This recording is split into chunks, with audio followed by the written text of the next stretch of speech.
of the action, aka the disaster of my first cyclocross race of the season, and I actually got an absolute flyer of a start, and then reality hit. The boys started pinging, and boy was I in a bad way straight off the bat. Now, I've got a million excuses to give you, but there's no excuses really. These guys were faster than me. The wife said, "When did you know you were in trouble?" And it was right on this corner here when it first went uphill, and I realised I'm doing way more effort than I normally would to go at the pace of the front of the race, if that makes sense. Compared to last year, you know I know what it felt like a year ago to go up that little rise, and this year I was like, holy cow, either everyone's got faster or your boy is absolutely doomed. And your boy was absolutely doomed. And I was in like 7th place at this position, and to be honest, right now I should have reined it in. You're gonna have to, my heart rate does eventually catch up. I'm not at 130 right now, but coming along here again, it ramps back up, and I noticed the extra weight I was carrying. The boys were just shifting, and I was like,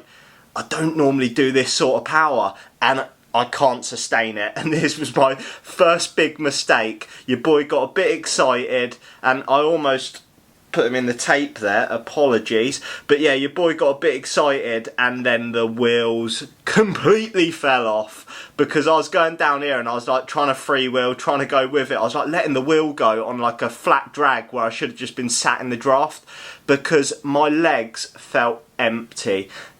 Once I'd done those first few efforts, I thought that might sort of flush out my cold I had and stuff like that. It did not. I have never felt such hollow legs in all my life. Every time it went uphill, I was in serious danger. Like, goes uphill here, legs were screaming at me. I was trying to get back on the group, and I knew as soon as I come out of this single track, it climbs all the way up to the top of the course, and I was already in trouble, and things were only going to get worse, and your boy's going to go backwards. People are going to ask me, what tyres are you running? Yes, I got this wrong.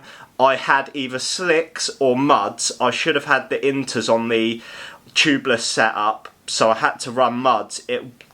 I shouldn't have been on muds, I'll admit that, but I just didn't have the time or the admin to change the tyres over, so it was muds or slicks, and I ain't got the ability to run slicks when it was a little bit slippy on top. But this is the point where it all went just absolutely peeped on. I was in a world of hurt right now, and I don't think my heart rate, I think my heart rate was a bit higher than that, because I was tracking it off my watch. It's never dead accurate, it's there or thereabouts. But when we come up here, one of the Isle of Wight riders comes past me, and there was absolutely nothing I could do. I've like tried to go with it, and he went past me like I was stood still. I was like, holy cow. And then I come around this corner, I was like, right, dig again, dig again.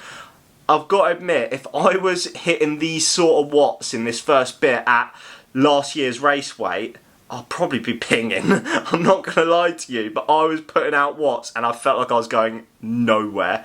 And that was the problem. Once it all just went bang, which was about here, and I realised I've got nothing left to give. I'm empty. I'm absolutely Ian Build it, and I couldn't breathe. My legs felt like they had nothing. I was actually better when I was off the bike running on this race. There was a section where you had to run, and I think Alex Watkins from Sarah and Velo comes past me here, and I just said to myself, right, jump on his wheel and try and go with it. And every person that went past me and I said jump on the wheel, I couldn't go with it, and it was so demoralising. And I guess that's where the fitness is at the moment. We're going to try and ramp it up and actually go with them. I've got to try and put these Sarah and Velo boys back in their place. No, I'm joking. They're absolutely destroying me now. But I tried to go with Alex, and I think he's on good form at the moment. He's won a couple of like night series races, the ones I was doing a couple of years ago.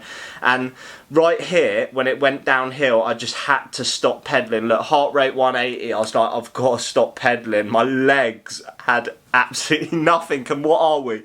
4 minutes 30 into the race. That's when you know you're in trouble, ladies and gentlemen. But what I should have done off the start line, I'd admit, maybe I shouldn't have gone absolutely hell for leather trying to go with the front.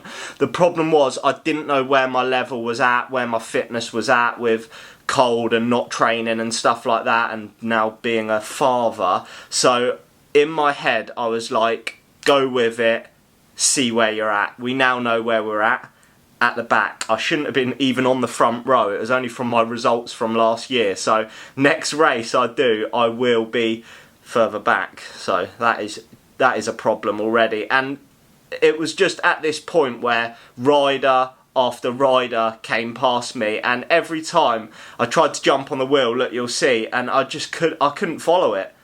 Every time there was a little acceleration or it went uphill, the legs said no, the body said no, and I just had to watch people ride away from me, and it was soul destroying.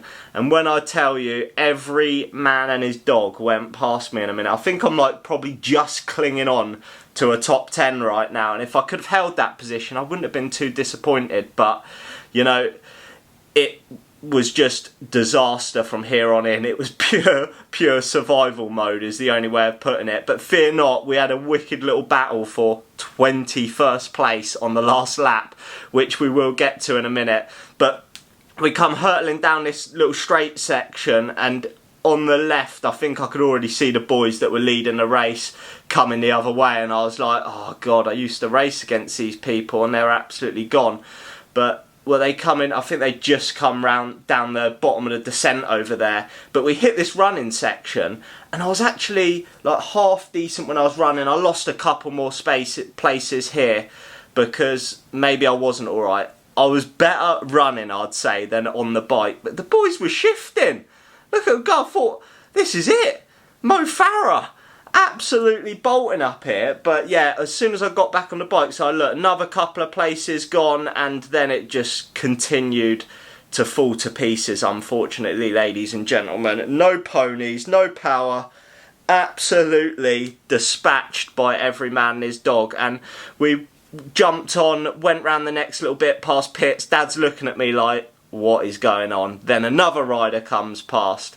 And then another rider comes past, and every time I was like, right, jump on, I see him coming, jump on the wheel. Another one comes past, nope. Another, I surge, another one comes past, nope. And it was killing me. Another rider, yep, you guessed it. And then eventually I think Dan Atkins comes past and he was like, right, jump on my wheel, you can hold it. And I mean, I did manage to, I said to him at the time, I was like, there's no way I'm going to be able to hold this pace. And he was like, yeah, you'll be all right. And he started to drop me, and then we got to the running section, and I closed down the gap, and I was like, hello, here we go. I'm back in business. You see him on the left. Maybe Dan's just a terrible runner, and he was making me feel good. Then I lose another place to Mr. Mosser, Liam, and then another spot, and it was just soul destroying. This is the way it was. But eventually, I got on Dave's wheel, managed to cling on for a little bit, but it didn't last that long. He sort of like pulled away from me up here. Then again, I closed it down on the running section. Maybe the running I've been doing has paid off, but unfortunately not on the bike.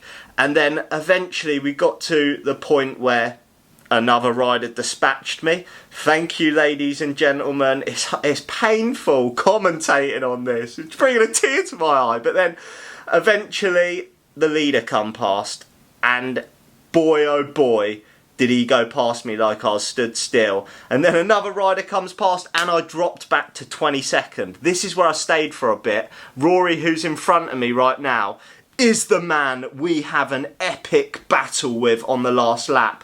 Eventually he does drop me, and this is now the last lap. You can see him at the top of the run-up, and I was saying to myself, I think you can close that down, Georgie boy. For 21st place, this is the race of all races. And there he was on the left, and every little corner I could see I was shutting down the gap. And funnily enough, I think Gravel Granny told me after this, she spoke to his dad and she said, oh, I'd be happy to beat Giorgio. And your boy pulled it back. Rory, if you watch this, the battle is on next week if I'm there. But look, you could see every time I was like just closing the gap down, and I thought I knew I needed to get on his wheel before that final long drag, because he's quite powerful along the flat straights. So coming up this last little riser in a bit, you can see he's just in front of me. I put in a monumental surge to get back on his wheel, because then I knew I'd get a little bit of recovery down the straight, and then I was going to absolutely empty the tank and go full send for 21st place. This is what you have come here for, ladies and gentlemen. So I've finally got on Rory's wheel and I'm trying to recover a bit. I'll admit I got the power data like 1 or 2 seconds out, so when I attack in a minute you'll think, why aren't I going anywhere? But you'll see me kick in. You'll roughly see what watts I was putting out. So I was on his wheel now, and he's looked over his shoulder. The man's panicking. This is a monumental race for the finish line, and he comes up here and he makes a huge mistake and almost ends up in the bush. You can't park there, son. But as he managed to save it and then put the elbow on me so I couldn't get past, so I had to sit him through the single track. So just here, he like ramps up here and then somehow does like an absolute slinger right into the bush. So I knew at that point he was absolutely on the limit, and I knew as soon as I come out, I don't want to take it down to a sprint. I'm not much of a sprinter, but sort of like my 90-second effort, I felt like it was just about there to be able to pull the pin for 90 seconds. How do I know that? Because that is how I created Baby Ava, a solid 90-second stint. So your boy's going to come out of here and go absolutely full send out of this single track. You can see this was the only muddy section of the course actually. It's actually super dry and fast. But when we come out of here, I don't think he wanted to take it up. So he sort of eased off the gas and I was like, right, bang, go. So you can see it is a little bit delayed. That is where obviously the power should have kicked in. But as soon as I got to the front, there was no looking back for Georgie boy. This was my moment of glory. And I almost rear-ended this guy here because I was absolutely railing it round these corners. So you can see again, spiking up to like 600-700 watts. I have never hit these sort of numbers like in a race, I don't think, when I'm like whacking it at the end. So I think the weight has definitely played a massive difference, but I managed to hold Rory off for a solid 21st place. I hope you enjoyed this mid-pack battle. We are going to be back soon with more racing, so I will catch you in the next video.